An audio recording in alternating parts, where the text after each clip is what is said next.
오늘 우리가 함께 들여다볼 이야기는요, 한 남자의 인생 전체가 담긴, 뭐랄까, 피냄새가 나는 원고 한 뭉치에서 시작됩니다.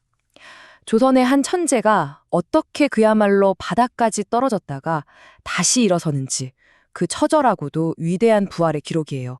자, 모든 이야기의 시작은 바로 이 한마디였습니다. 때는 1900년, 일본 오사카의 한 도서관, 그 깊숙한 지하 서고에서 낡은 원고 뭉치 하나가 발견돼요. 이걸 펼쳐본 감정가가 딱 한마디를 내뱉습니다. 이건 그냥 책이 아니야. 피가 묻어 있어. 아니, 도대체 어떤 책이길래 이렇게까지 섬뜩한 말을 들었을까요? 이 피 묻은 원고 뒤에 숨겨진 한 남자.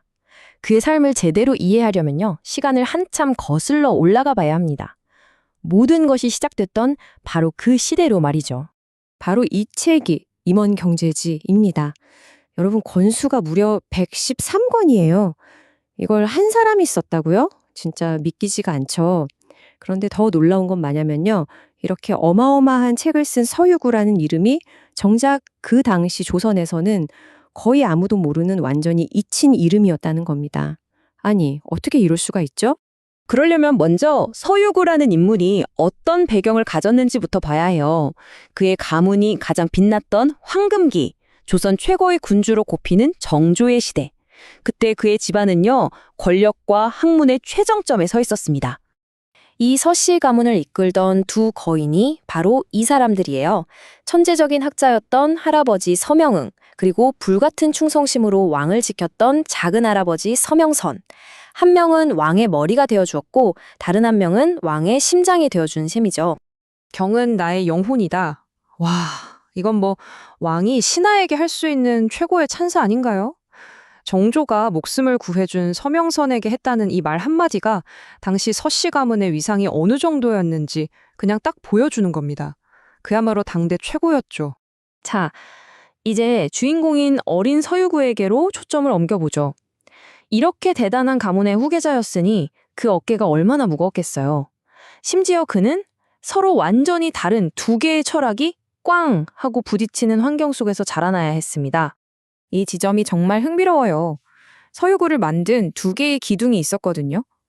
집안에서는 점 하나만 틀려도 사람 목숨이 오간다면서 거의 집착에 가까운 완벽함과 정확성을 요구했어요. 그런데 그의 스승이었던 박지원은 달랐습니다. 나가서 백성들의 땀냄새, 저 쇠똥 냄새라도 묻혀와라 라며 살아있는 지식을 부르짖었죠. 그리고 그의 할아버지는 이런 말을 남깁니다. 정말 의미심장하죠? 백성에게 가닿지 못하는 글은 그저 장독 뚜껑에 불과하다. 지식은 반드시 쓸모 있어야 한다는 이 경고, 이 말이 서유구의 평생을 관통하는 화두가 될 줄은 이때는 아무도 몰랐을 겁니다. 자, 이제 무대는 당대 최고의 브레인들이 모이는 곳이죠. 왕이 직접 주관하는 지식 배틀의 장, 규장각으로 옮겨갑니다. 여기서 서유구는요, 그의 인생 최대의 라이벌과 운명처럼 맞붙게 됩니다.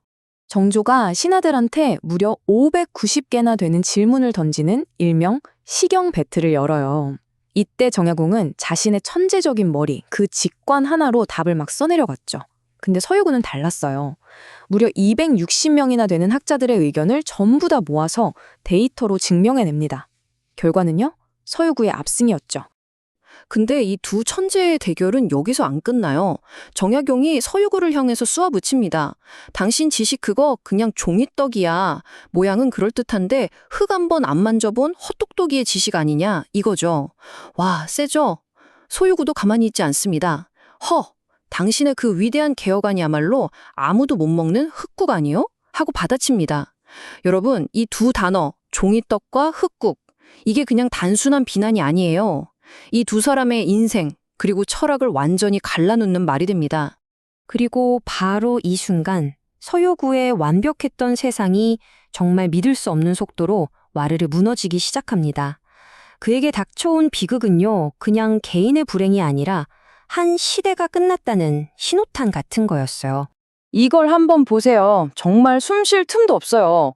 아버지가 돌아가시고 바로 그 달에 사랑하는 아내가 세상을 떠납니다. 그리고 바로 다음에 하늘처럼 믿었던 정조대왕마저 세상을 떠나죠. 결국 1806년 그의 가문은 역적으로 몰리면서 하루아침에 멸몬지화를 당하고 맙니다. 개인적인 비극은 더 끔찍했습니다. 아내가 죽고 나서 유품을 정리하는데 괴짝에서 전당표가 수두룩하게 나온 거예요.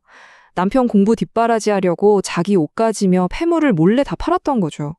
그때 서유구는 절규합니다. 내 안에 배 한 번 못 채워준 이 지식이 다 무슨 소용이냐고. 모든 걸 잃고 귀한 길에 오른 서유구. 그는 바로 거기서 자기가 평생 비웃었던 흙국, 그러니까 책으로는 절대 배울 수 없었던 차가운 현실과 정면으로 마주하게 됩니다. 허름한 농가에 딱 도착해서 그가 내뱉은 첫 마디가 이거였어요. 내가 누군데 천하의 서유구야. 글의 이치를 아는데 흙의 이치를 모르겠어?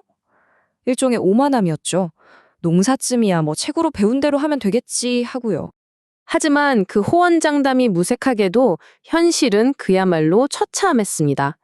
이론과 현실이 얼마나 다른지 그는 말 그대로 진흙탕에 얼굴을 처박으면서 온몸으로 깨닫게 되죠. 그의 실패담은 정말 눈물겹습니다. 고집 부리는 소한테 농사이론을 설교하질 않나 불을 피우겠다면서 물리법칙을 들이대다가 연기만 잔뜩 마시고요. 그렇게 겨우 지은 첫 밥에는 돌멩이가 반이었어요. 조선 최고의 엘리트가 생존이라는 문제 앞에선 정말 아무것도 아니었던 거죠. 그리고 바로 그 순간 그는 뼛속 깊이 깨닫습니다. 아, 내 몸으로 직접 부딪혀서 얻은 게 아니면 그건 그냥 죽은 지식이구나. 이게 바로 그의 인생을 통째로 바꾼 가장 위대한 깨달음의 순간이었어요. 결국 서유구는 자신의 모든 걸 내려놓습니다. 평생을 지탱해온 양반이라는 자존심, 천재라는 명성 다 버리고 흙바닥에 무릎을 꿇어요. 그리고 이름도 모르는 동네 농부에게 제발 저에게 사는 법을 가르쳐달라고 애원합니다. 그의 인생에서 진짜 공부가 시작되는 순간이었죠. 자, 이야기는 여기서 끝나지 않습니다. 사실은 이제부터가 진짜 시작이죠. 모든 것을 잃어버린 이 천재, 서유구는 과연 이 끔찍한 절망을 딛고 어떻게 자신의 운명을 바꿨을까요? 그리고 그 흙과 눈물은 어떻게 조선 역사상 가장 위대한 실용 백과사전으로 다시 태어났을까요? 그의 진짜 여정은 이제 막 시작됐습니다. 여기 흙에서 보물을 찾아낸 아주 특별한 조선시대 학자가 있습니다. 그냥 책상에 앉아서 글만 했던 그런 분이 아니에요. 굶주리는 땅과 사람들을 위해서라면 기꺼이 똥과 쓰레기 더미로 뛰어들었던 혁명가 서유구. 자, 그의 놀라운 여정 속으로 지금부터 함께 들어가 보시죠. 이야기의 시작부터가 좀 남다릅니다. 서재가 아니라 바싹 마르고 쩍쩍 갈라진 밭 한가운데예요. 주인공 서유구가 마치 아픈 환자를 진맥하는 의원처럼 땅에 귀를 대고 있어요. 이 땅은 지금 아사 직전이야. 이 한마디는 그냥 진단이 아니라 절망에 빠진 한 시대를 향한 비장한 외침이었습니다. 그때 조선의 땅은 말 그대로 숨이 넘어가지 직전이었습니다. 수백 년 동안 계속된 농사로 땅의 힘은 완전히 바닥나 버렸고 예전 방식으로는 더 이상 굶주림을 해결할 수가 없었죠. 바로 이 절망의 땅 위에서 서유구의 위대한 도전이 시작됩니다. 갑자기 서유구가 흙을 살짝 맛보는 거예요. 이걸 본 마을 사람들은 혀를 끌끌 차죠. 아이고, 저 양반 배고픔에 정신이 나갔나벼. 하지만 서유구는 신경도 안 씁니다. 오히려 더 열정적으로 설명하죠. 보시오. 이 땅은 지금 기력이 다해서 쓰러지기 일보 직전인 환자나 마찬가지란 말이오. 그의 과학적인 접근과 사람들의 낡은 편견이 부딪히는 바로 그 순간입니다. 서유구의 믿음은 아주 확실했습니다. 그는 옛 농업책인 왕정농서를 딱 펼쳐 보이면서 외쳐요. 분전승려 매전. 이게 무슨 뜻이냐면 거름 잘 주는 게 새 밭을 사는 것보다 낫다는 거거든요. 맞아요. 그에게 똥은 더러운 오물이 아니라 땅을 되살리는 진짜 황금이었던 거죠. 자, 이제 서유구의 아주 기이하고도 위대한 보물찾기가 시작됩니다. 다른 사람들은 다 쓰레기라고 버리는 것들 속에서 그는 세상을 구할 보물을 찾아 나서거든요. 최고의 걸음을 만들기 위한 그의 여정, 그 첫 번째 보물은 과연 뭐였을까요? 첫 번째 보물은 놀라지 마세요. 바로 굴뚝에 새까맣게 낀 검댕이, 연회입니다. 집주인은 도둑인 줄 알고 빗자루부터 들고 뛰쳐나오는데 서유구는 얼굴에 수검댕을 잔뜩 묻힌 채로 해맑게 웃으면서 설명하죠. 이게 바로 흙을 따뜻하게 하고 벌레를 쫓는 특효 약이라고요. 다음 장소는 개울가입니다. 그는 버려진 생선 내장이랑 조개 껍데기를 주워 모으더니 황홀한 표정으로 그 냄새를 맡는 거예요. 옆에서 빨래하던 안악들은 기겁을 하는데 서유구는 아주 진지하게 말합니다. 이건 썩는 게 아니라 발효되는 거고 작물의 잎을 푸르게 만드는 명약, 어회라고 말이죠. 숲길에선 또 뭘 발견했나 봤더니 짐승뼈다귀를 보고는 산삼이라도 캔 것처럼 신봤다를 외치면서 덩실덩실 춤을 춥니다. 동네 아이들이 미친 사람이라고 돌을 던져도 그는 이 뼈를 태워서 만든 골회가루가 얼마나 대단한 마법을 부리는지 설명하느라 정신이 없어요. 그의 보물찾기는 여기서 끝이 아닙니다. 망태기를 들여다보니 낡아빠진 집시내, 닭털, 심지어 쥐똥까지 온갖 잡동사니로 가득 차 있죠. 그는 아주 의기양양하게 혼잣말을 합니다. 그래, 세상에 버릴 것은 하나도 없어. 모든 것이 생명을 살리는 귀한 거름이 될 수 있다는 확신에 가득 찬 목소리였죠. 자, 재료 수집이 끝났습니다. 이제 우리 학자 서유구는 위대한 셰프로 변신할 시간입니다. 그의 주방은 마당 한쪽에 있는 거름 창고, 분고예요. 이제 곧 최고의 요리가 탄생할 겁니다. 그의 레시피, 이게 그냥 막 썩는 게 아니에요. 아주 과학적입니다. 똥과 젤을 1:1 황금 비율로 섞어서 냄새는 잡고 효과는 최대로 끌어올리는 거죠.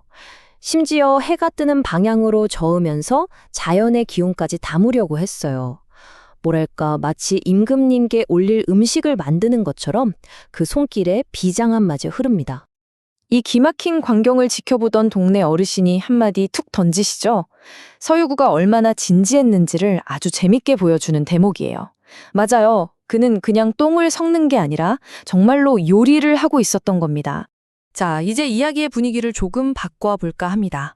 그의 연구가 단지 신기하고 재밌기만 한 과정이었을까요? 여기에는 그가 치러야 했던 개인적인 아픔과 깊은 성찰이 담겨 있습니다. 고된 하루 일이 끝나고 서유구는 우물가에서 손을 씻고 또 씻습니다. 그런데 손톱 밑에 낀 검은 때, 손에 밴 지독한 냄새가 도무지 사라지질 않는 거예요. 평생 붓만 잡던 곱디고 온 손은 온데간데 없고 이제는 거칠고 투박한 노동자의 손만 남았죠. 그는 자신의 변해버린 손을 보면서 깊은 좌괴감에 빠집니다. 바로 그때 그의 어머니가 아들의 손을 꽉 잡고 이렇게 말씀하십니다. 땀 한 방울 흘리지 않고 편히 앉아 쌀밥을 먹는 자들이야말로 하늘과 땅의 도둑이라고요. 그러니 거칠어진 아들의 손은 부끄러운 게 아니라 비로소 제 밥값을 하는 사람의 자랑스러운 훈장이라는 거죠. 이 한마디가 서유구의 마음을 완전히 바꿔놓습니다. 자, 이제 이야기는 클라이맥스를 향해 달려갑니다. 최고의 걸음은 완성됐어요. 그런데 진짜 문제는 이제부터입니다. 이 귀한 걸음을 어떻게 한 방울도 낭비하지 않고 가장 효과적으로 밭에 뿌릴 수 있을까요? 노동의 신성함을 깨달은 그는 이제 그 노동의 고통을 덜어줄 방법을 고민하기 시작합니다. 저기 농부 춘삼 씨가 무거운 오줌통을 지고 낑낑대고 있어요. 귀한 걸음은 땅에 줄줄 새고 힘은 길바닥에 다 쏟아버리죠. 바로 이 비효율적이고 고통스러운 모습을 본 서유구의 머릿속에 번개 같은 아이디어가 딱 스쳐 지나갑니다. 바로 저거다. 그래서 탄생한 것이 바로 이 기계, 요맥차입니다. 서유구는 농부의 어깨를 짓누르던 그 무거운 짐을 바퀴에 실어서 땅으로 돌려보낼 기계를 설계한 거예요. 이건 그냥 단순한 도구가 아니었습니다. 사람의 고통을 덜어주려는 깊은 마음이 만들어낸 위대한 발명품이었죠. 요맥차 시연의 날 마을 사람들은 반신반의하는 표정으로 모여들었죠. 그런데 수레가 움직이는 순간 모두가 입을 떡 벌립니다. 서유구는 그저 산책하듯 우아하게 걸으면서 아미장이라는 손잡이만 까딱까딱 할 뿐인데 걸음이 아주 정확하고 고르게 뿌려지는 거예요. 낭비도 없고 힘도 전혀 들지 않고요. 그야말로 혁명이었습니다. 하지만 서유구의 진짜 혁명은 여기서 끝나지 않습니다. 그는 이 놀라운 발명품을 자기 혼자만 가지려고 하지 않아요. 오히려 설계도를 농부들에게 전부 나눠주면서 이렇게 말하죠. 내가 만드는 법을 가르쳐 주겠소. 그의 진짜 목표는 그냥 도와주는 게 아니었어요. 농부들 스스로가 일어설 수 있게 힘을 주는 것, 바로 그거였습니다. 서유구의 이야기는 오늘날 우리에게 아주 중요한 질문을 던집니다. 당신이 가진 지식은 지금 어디를 향하고 있나요? 책 속에만 갇혀 있나요? 아니면 현실의 문제를 해결하는 데 쓰이고 있나요? 흙과 땀의 가치를 아는 것, 어쩌면 모든 지식의 진짜 시작점은 바로 거기에 있는 게 아닐까요? 잊혀졌던 천재 서유구. 그의 이야기가 한 편의 드라마 대본 속에서 어떻게 생생하게 다시 살아나는지, 자, 지금부터 그 속으로 한번 들어가 보시죠. 백성의 가난은 수확이 적어서가 아니라 새는 구멍을 막지 못해서다. 조선의 학자 서유구의 바로 이 한 문장이 오늘 우리가 할 이야기 전체를 꿰뚫는 핵심 철학입니다. 쓸데없는 탁상공론이 아니라 진짜 현실의 문제를 해결하겠다는 그의 목소리가 그대로 담겨 있죠. 드라마는 이 철학을 아주 강렬한 상징으로 딱 보여주는데요. 바로 흙으로 끓인 국, 종이로 만든 떡입니다. 당장 배고파 죽겠는 사람 앞에서 책 속에만 있는 지식은 그저 흙국, 종이떡에 불과하다는 거죠. 정말 와닿는 비유 아닌가요? 이야기는 책상머리가 아니라 땀과 눈물이 밴 바로 그 땅에서 시작됩니다. 백성의 1년 농사, 그들의 생명줄이나 다름없는 쌀이 축축한 창고에서 속절없이 썩어나가고 쥐들의 배만 불리고 있는 그 끔찍한 현실에서부터 말이죠. 대부분의 농민에게 번듯한 쌀 창고라는 건 그냥 꿈 같은 이야기였을 겁니다. 바로 이 절망적인 지점에서 서유고가 정말 세상을 뒤집는 생각을 해내는 거죠. 그리고 그 생각은 혼자만의 것이 아니었어요. 당대 최고의 목수, 박목수와의 운명적인 만남으로 이어지거든요. 학자의 머리와 장인의 손, 전혀 다른 두 세계가 부딪히면서 만들어내는 그 눈부신 순간으로요. 자, 보세요. 학자인 서유구에게 세상은 아주 정교한 기하학이고 나무는 숫자로 노래하는 존재예요. 하지만 평생 나무를 만져온 장인 박목수에게 세상은 오로지 손의 감각이죠. 그는 글자로 지은 집은 바람만 불어도 날아간다고 믿는 사람입니다. 이 팽팽한 대립, 이게 바로 이야기의 진짜 동력입니다. 이 두 사람이 부딪히고 또 협력하면서 마침내 이동곡간이라는 걸작이 탄생하는데요. 이 설계 하나하나를 뜯어보면 정말 기가 막힙니다.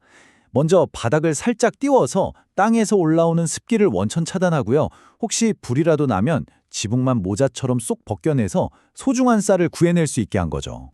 하지만 이동구간의 진짜 놀라움은 사실 다른 데 있었어요. 바로 그 보안 시스템이죠. 딱 보면요, 문이 없어요.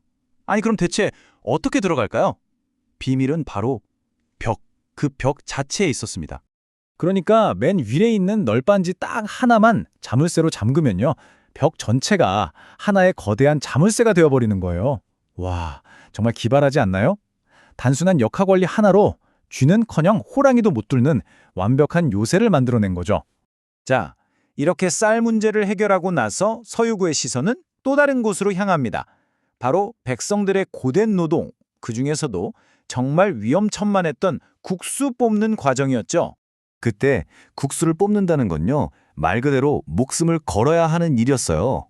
이 거대한 지렛대에 장정 여럿이 매달려야 했는데 대본에 나오는 것처럼 저 나무가 뚝 부러지기라도 하면 이건 바로 대형 사고로 이어지는 거죠. 서유구는 이 문제의 실마리를 정말 우연히 들른 목공소에서 발견합니다.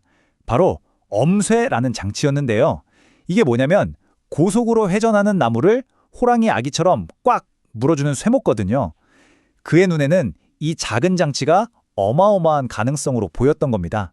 하지만 사람의 힘이 아니라 기계의 힘을 쓰자는 그의 제안에 돌아온 건 역시나 차가운 비웃음뿐이었어요.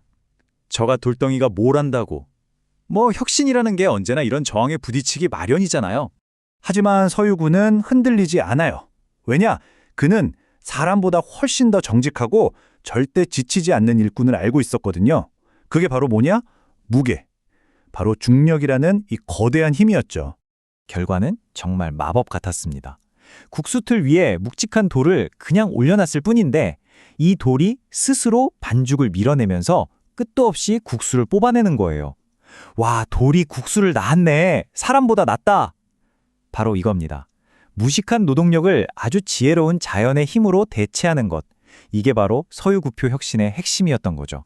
근데 서유구의 천재성이 이렇게 막 거대한 기계를 발명하는 데에만 있었던 건 아니에요. 그의 따뜻한 시선은 삶의 아주 작은 부분, 그러니까 우리 일상의 품격을 향하기도 했습니다. 그는 매일 아침 단장하는 형수를 위해서 박목수와 함께 아주 특별한 빗접을 디자인하는데요. 이건 그냥 빗을 보관하는 상자, 그 정도가 아니에요. 뭐랄까, 한 여성의 아침 의식을 위한 작은 우주를 설계한 거라고 할 수 있죠. 그리고 이 안에 정말 놀라운 배려가 숨어 있는데요. 우물정자 모양으로 곱게 접힌 기름 종이를 쫙 펼치면 머리카락이 옷에 떨어지는 걸 막아주는 앞치마가 되는 거예요. 이야, 이게 바로 이 이야기의 핵심을 보여주는 가장 아름다운 장면이 아닐까 싶습니다. 결국 문제를 해결하는 진짜 힘은 어떤 거창한 이론이 아니라 바로 내 옆 사람을 향한 따뜻한 공감에서 나온다는 걸 보여주잖아요. 자, 이제 대본은 서유구라는 인물을 더 큰 역사적인 맥락 안으로 가져옵니다. 바로 당대 최고의 천재였죠. 정약용과의 비교를 통해서 말입니다. 이 두 사람 모두 평생 가슴에 단 하나의 질문을 품고 살았습니다. 바로 어떻게 하면 백성을 구할 것인가 하는 거였죠. 하지만 그들이 내놓은 해답의 길은 정말이지 너무나도 달랐습니다. 그러니까 정약용이 국가라는 거대한 시스템을 설계하고 법과 제도를 뜯어고치는, 말하자면 위에서 아래로 향하는 개혁가였다면요. 서유구는 백성의 부엌과 창고로 직접 들어가서 삶의 도구를 하나하나 개선하는, 아래에서 위로 향하는 생활 디자이너였던 셈입니다. 훗날 서유구의 발명에 대한 기록을 읽은 정약용이 이런 질문을 남깁니다. 풍석, 자네의 길과 나의 길, 결국은 같은 곳을 향하는 것인가? 이 질문 어떠세요? 우리에게도 굉장히 큰 울림을 주지 않나요? 세상을 바꾸는 위대한 길이란 결코 하나만 있는 게 아니라는 사실을 아주 깊이 생각하게 만듭니다. 안녕하세요. 오늘 우리가 만나볼 인물은요, 낡고 먼지 쌓인 책이 아니라 뜨거운 부엌에서 진짜 지식을 찾았던 사람입니다. 먹을 수도 없는 종이떡 같은 헛된 지식 대신에 사람을 살리는 지혜를 추구했던 조선의 혁명가 서유구의 이야기 속으로 지금부터 함께 들어가 보시죠. 자, 상상 한번 해보시죠. 때는 조선시대. 한 양반가의 아주 화려한 저녁 식사 자리입니다. 오늘의 주인공, 학자 서유구의 앞에는 정말 눈이 휘둥그레질 만큼 예쁜 음식들이 쫙 깔려 있어요. 근데 문제가 뭐냐? 도저히 먹을 수가 없는 음식들이라는 거죠. 바로 이 어처구니 없는 순간이 그의 인생을 통째로 바꿔놓게 됩니다. 바로 이때 서유구의 머릿속에 번개 같은 깨달음이 스쳐 지나갑니다. 아무리 보기 좋아도 아무도 먹일 수 없는 저 종이떡 같은 지식, 그리고 비록 소박해 보여도 당장 굶주린 사람을 살릴 수 있는 진짜 지혜. 이들 사이에 정말 어마어마한 거리가 있구나. 그래서 이분이 어떻게 했냐고요? 과감하게 학자의 도포를 벗어던지고 앞치마를 둘렀습니다. 그리고 자기 집 부엌에서 당시 가장 다루기 힘들다는 재료, 바로 소고기와 한판 전쟁을 선포하죠. 그의 혁명은 그렇게 시작됐습니다. 완벽한 소고기 구이를 만들겠다면서 그가 고안해낸 이 3단계 비법. 야, 이거 정말 파격적이지 않나요? 얼마나 기상천외했으면 옆에서 지켜보던 하인들마저 기겁을 할 정도였다니까요? 하인 춘삼의 이 절규가 막 귀에 들리는 것 같죠. 아니, 대감마님, 애써 굽고 있는 고기를 왜 찬물에 넣으세요? 당시 사람들 눈에는요, 이게 요리가 아니라 거의 고기 고문처럼 보였을지도 모릅니다. 그런데요, 결과는 그야말로 대반전이었습니다. 이 충격적인 과정을 거쳐서 태어난 고기는 씹을 필요도 없이 혀 위에서 사르르 녹아내렸거든요. 나중에는 소고기 맛 솜사탕이라고 불릴 정도였으니 그 마법 같은 식감에 모두가 깜짝 놀랐던 거죠. 근데 이분의 천재성이 여기서 끝나지 않습니다. 25가지나 되는 다양한 재료가 이 냄비 안에서 완벽한 조화를 이루도록 특별히 설계한 열구자탕이라는 걸 보세요. 이름 뜻도 재밌어요. 입을 즐겁게 하는 냄비래요. 단순한 기술을 넘어서 혁신적인 도구까지 직접 고안해낸 겁니다. 자, 이렇게 부엌에서 시작된 서유고의 혁명은 이제 훨씬 더 넓은 세상을 향하게 됩니다. 단순히 맛있는 요리를 만드는 걸 넘어서 이름 없이 사라져가는 평범한 사람들의 지혜를 기록하고 보존하는 것으로 그의 사명이 확장되는 거죠. 그의 기록, 그 첫 번째 대상은 바로 술이었습니다. 전국의 술 장인들을 찾아다니면서 그 비법을 배웠는데요. 예를 들면 이런 거예요. 술이 완벽하게 발효되면 맑은 술 위에 밥알이 꼭 작은 개미떼처럼 동동 떠오르는데 이걸 부해주라고 부른다는 사실 같은 것들을 아주 꼼꼼하게 기록한 거죠. 또 이런 기가 막힌 방법도 기록했어요. 술에 꽃향기를 입힐 때 꽃을 직접 넣는 게 아니라 이렇게 주머니에 담아서 술에 닿을 듯 말 듯 매달아 두는 거예요. 꽃에 몸이 아니라 혼을 취한다. 이야, 정말 시적이지 않나요? 쓴맛은 배제하고 오직 순수한 향기만 담아내려는 정말 과학적인 지혜였던 거죠. 서유구는 바로 이렇게 생각했습니다. 누구나 다 아는 거라고 무시하고 넘어가는 것들이야말로 기록해두지 않으면 가장 먼저, 그리고 영원히 사라져 버린다고요. 그래서 그는 이 살아 숨쉬는 경험들을 우리 학문의 소중한 자산으로 남기려고 했던 겁니다. 하지만 이렇게 지식을 탐구하던 그의 삶에 거대한 위기가 닥쳐옵니다. 이제 그의 지식은 더 이상 고상한 연구의 대상이 아니었어요. 당장 사람을 살려야 하는 아주 절박한 생존의 도구가 되어야만 했습니다. 나라에 끔찍한 흉년이 든 겁니다. 정부는 당연히 곡식을 아끼려고 아주 강력한 금주령을 내렸고요. 그러자 문제가 생겼습니다. 당장 먹고 사는 것도 문제지만 조상님 제사상에 올릴 술 한 잔조차 빚을 수 없게 된 거예요. 이건 그야말로 예법과 정신의 위기였죠. 이 척박한 현실 앞에서 서유구는 깊은 고민에 빠집니다. 어떻게 하면 살아있는 사람들을 위한 곡식을 축내지 않으면서 돌아가신 조상에 대한 예를 다할 수 있을까? 어떻게 하면 이 무에서 유를 창조할 수 있을까? 놀랍게도 그 해답은 아주 가까운 곳에 있었습니다. 바로 그가 평생에 걸쳐 모아온 자신의 기록 속에요. 술을 거르고 남은 버려지는 술찌개미에서 마지막 한 방울의 정수까지 짜낼 수 있는 잊혀진 도구, 술주자의 설계도를 발견한 겁니다. 그는 혼자 하지 않았어요. 동네의 목수장인과 머리를 맞대고 종이 위에 잠자고 있던 설계도를 현실로 하나하나 구현해 나갔습니다. 그리고 마침내 쓸모없다고 버려지던 것에서 가장 귀한 것을 짜내는 이 작은 기적의 도구가 탄생하게 되죠. 당연히 금주령을 어겼다며 관리들이 들이닥쳤겠죠. 하지만 서유구는 당당하게 외칩니다. 이것은 낭비가 아니오. 이것이야말로 절약의 극치란 말이오. 이건 단순한 변명이 아니었습니다.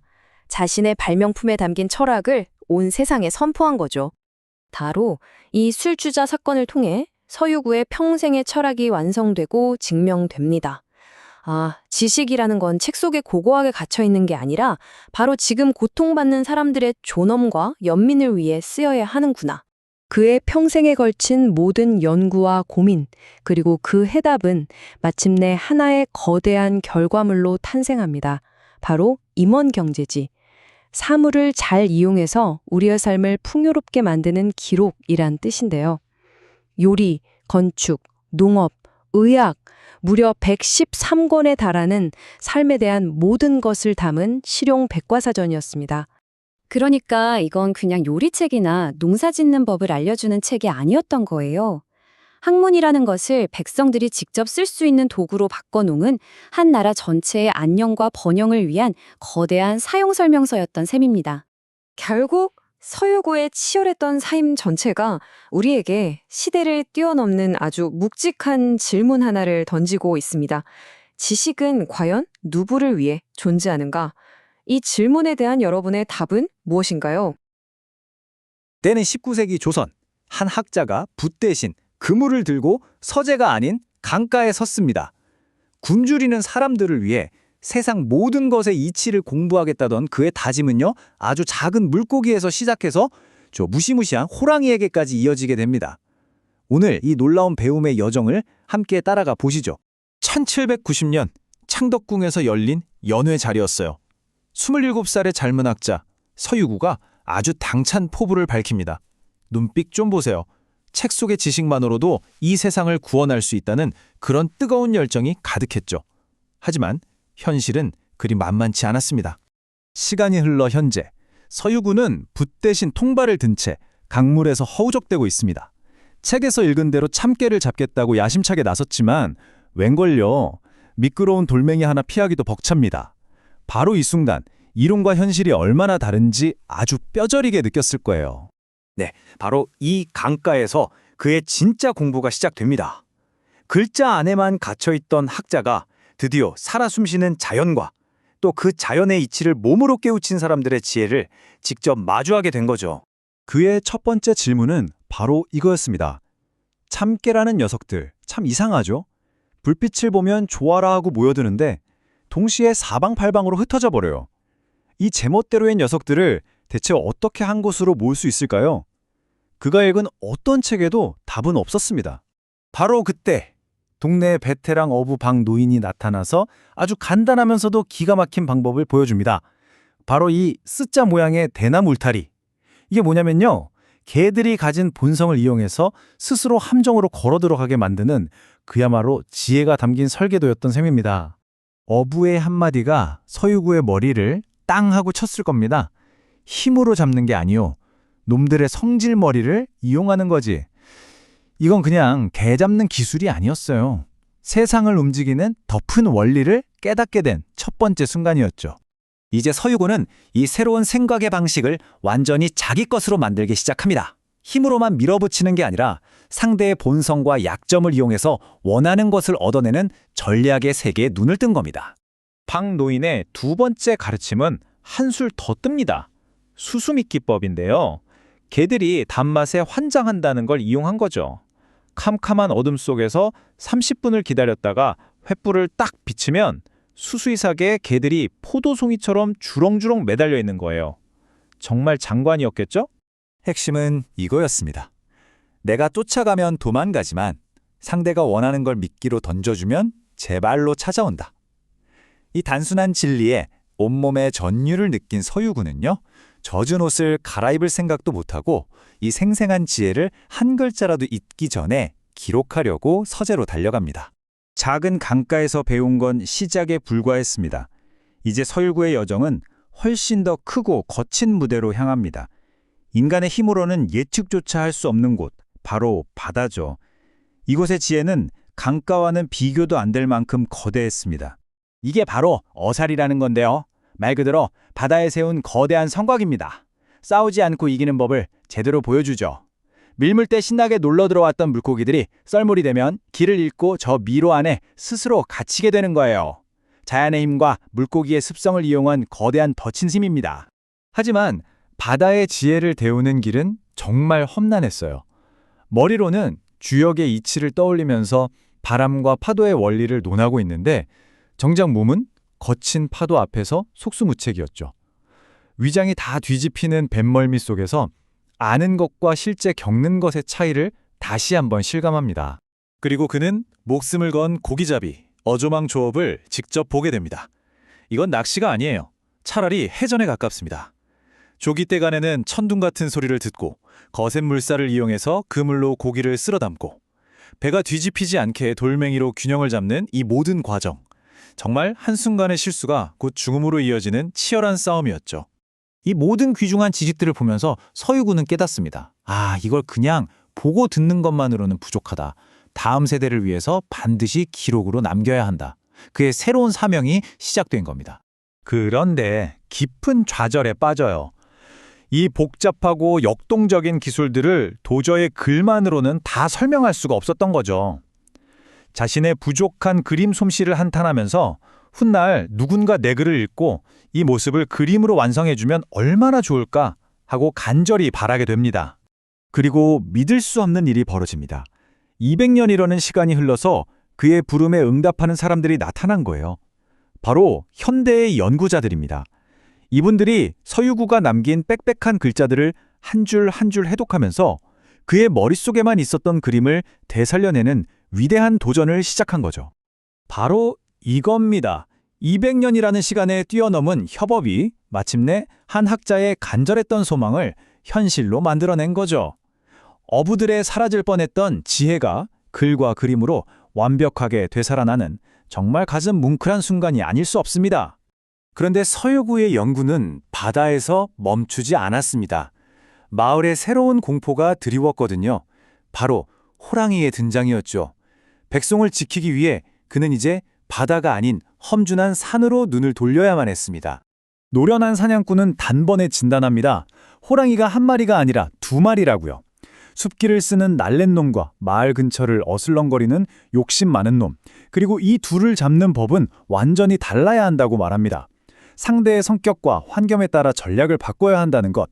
이거 개를 잡을 때의 원리와 똑같지 않나요? 그래서 이렇게 두 가지 맞춤형 함정이 만들어집니다. 좁은 숲길에는 꼬아놓은 밧줄에 폭발적인 회전력을 이용한 기계낫, 기겸을 설치하고요. 넓은 공터에는 호랑이가 제 발로 걸어 들어오게 만드는 나무 감옥을 설치한 거죠. 하지만 사냥꾼은 말합니다. 진짜 중요한 무기는 덫이나 총이 아니라고요. 가장 중요한 건 바로 사냥꾼의 간, 즉 용기라는 겁니다. 두려움에 사로잡히는 순간 어떤 좋은 기술도 쓸모없게 된다는 이 말에 서유군은 문득 자신의 과거 한 장면을 떠올립니다. 젊은 시절이었어요. 한 친척이 그에게 거액의 뇌물을 건넸던 순간, 잠시 마음이 흔들리던 바로 그때 그의 어머니 한산희 씨가 나타나 불호령을 내렸습니다. 서유군은 바로 그날 산속의 호랑이보다 더 위험하고 무서운 존재에 대해 배우게 됩니다. 어머니의 이 가르침은 서유구의 평생을 관통하는 깨달음이 되었습니다. 진짜 무서운 맹수는 우리 밖에 있는 게 아니라 바로 우리 마음속에 있는 보이지 않는 욕망과 두려움이라는 것을요. 서유구의 여정은 결국 우리에게 이 질문을 던집니다. 그는 물고기를 잡고 호랑이를 사냥하는 기술을 넘어서 자기 안에 있는 두려움과 욕심이라는 더 큰 맹수와 싸우는 법을 배웠습니다. 그렇다면 여러분을 가로막고 있는 마음속 호랑이는 무엇인가요? 오늘 이야기가 그 답을 찾는 작은 실마리가 되었으면 좋겠습니다. 안녕하세요. 오늘의 이야기는 흑쿡 종이떡입니다. 미신이 세상을 지배하던 시대 한 학자가 오직 기록된 지식 하나만으로 죽어가는 사람들을 살리기 위해 벌이는 아주 처절한 사투. 지금부터 함께 따라가 보시죠. 자, 이야기는요, 정말 대혼란 속에서 시작됩니다. 호랑이가 마을을 덮쳐서 그야말로 아수라장이 됐거든요. 마을 사람들은 이걸 다 산신령의 저주다 이러면서 벌벌 떠는데 딱 한 사람, 이 학자만은 아니다, 이건 그냥 상처일 뿐이다, 고칠 수 있다 라고 외칩니다. 바로 여기서부터 미신과 과학의 팽팽한 대결이 시작되는 거죠. 모두가 공황에 빠져서 우왕좌왕하는 바로 그때 학자 서유구는 기도가 아닌 책을 펼쳐듭니다. 그가 평생에 걸쳐서 꼼꼼하게 정리하고 편찬한 의학 기록, 바로 인재지였어요. 서유구는 무당의 주장을 정면으로 반박합니다. 이건 저주가 아니라 도끼 때문이라고요. 그러니까 호랑이 이빨에 낀 썩은 고름이나 세균 같은 것들이 상처로 들어가서 치명적인 감염을 일으키는 거다. 이건 지극히 과학적인 현상이라는 거죠. 그의 치료법 정말 흥미롭습니다. 이게 다 고대 의서에 기록된 그대로거든요. 먼저 칡뿌리랑 생강을 진하게 달여서 상처를 씻어내고요. 또 독한 술을 마시게 해서 혹시 삼켰을지 모를 호랑이 털까지 토하게 만듭니다. 놀라운 건 이게 전부 주변에서 쉽게 구할 수 있는 재료들이었다는 거예요. 하지만 이걸로 끝이 아니었습니다. 다음 환자는 상태가 훨씬 더 심각해요. 아랫배가 깊게 찢어져서 창자가 몸 밖으로 흘러나온 정말 총각을 다투는 그런 위급한 상황입니다. 바로 이 지점에서 이 이야기의 핵심이 드러납니다. 서유구는 황제내경이라는 의서에 나온 지식을 바탕으로 장기의 위치를 정확하게 바로잡아주고요. 경험 많은 노의원은 그 숙련된 손기술로 봉합을 마무리하죠. 한 명은 이론을, 다른 한 명은 경험을 제공한 거예요. 이 둘의 완벽한 결합이 한 생명을 구하는 기적을 만들어낸 겁니다. 겨우 한숨 돌리나 했는데 쉴 틈도 없이 또 다른 위기가 닥쳐옵니다. 이번엔 역병, 즉 전염병이 온 마을을 휩쓸기 시작한 거죠. 진짜 문제는요, 관과에서 내려오는 공식 약재가 너무 비싸서 백성들은 감히 엄두도 못 낸다는 거였어요. 하지만 서유구는 이번에도 역시 책에서 답을 찾아냅니다. 들판에 널린 흔한 잡초나 나뭇잎으로 그 값비싼 약재를 대체할 처방을 기어코 찾아내고야 말이죠. 가난이 죽음의 이유가 될 순 없었으니까요. 심지어 이런 방법까지 씁니다. 코에 약물을 불어넣어서 억지로 재채기를 시키는 좀 기이해 보이는 처방인데요. 코에서 피고름이 나올 때까지 재채기를 계속하면 몸 안에 있는 모든 도끼가 빠져나가서 반드시 살아난다고 믿었던 겁니다.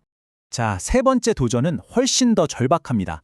이번엔 출산을 앞둔 산모와 뱃속의 아이, 두 생명이 동시에 경각에 달려있는 상황이에요. 평생 아이를 받아온 숙련된 산파조차 공포에 질려서 어쩔 줄을 몰라 합니다. 아이가 머리가 아니라 발부터 나오는 역산이었기 때문이죠. 산파의 경험상 이런 경우는 결국 산모와 아이 모두를 잇는 비극으로 끝날 뿐이었습니다. 바로 그때 서유구가 또 다른 책, 보양지에 나온 지식을 알려줍니다. 경험 많은 산파는 그의 지침에 따라서 침착하게 시술을 실행하고요. 여기서도 지식과 경험이 만나 두 생명을 구해내는 완벽한 협력이 이루어집니다. 정말 대단하죠? 이 모든 험난한 시련들을 통해서 서유군은 결국 증명해냅니다. 지식이라는 게 그냥 책상에 앉아서 하는 탁상공론이 아니라 사람을 살리는 가장 강력하고 실질적인 도구라는 사실을 말이죠. 그는 이 모든 과정을 정말 하나도 빠짐없이 전부 기록합니다. 왜냐하면 내 눈앞에 생명을 구하는 이 실용적인 지식이야말로 학자가 가야 할 진정한 길이라고 굳게 믿었기 때문이에요. 자, 이제 드디어 이 이야기의 제목, 흙국, 종이떡이 무슨 뜻인지 아시겠죠? 서유구한테는요, 아무리 대단해 보여도 당장 굶주린 사람 배 채워주지 못하고 아픈 사람 살려내지 못하는 지식은 그건 그냥 먹을 수도 없는 흙으로 끓인 국, 종이로 만든 떡이나 마찬가지였던 거예요. 하지만 피와 죽음의 위협이 물러간 자리에 훨씬 더 거대하고 무서운 재앙이 다가오고 있었습니다. 바로 가뭄이죠. 이때 서유군은 조선을 구할 최후의 무기로 척박한 땅에서도 능히 자라는 이 붉은 뿌리, 고구마를 내밉니다.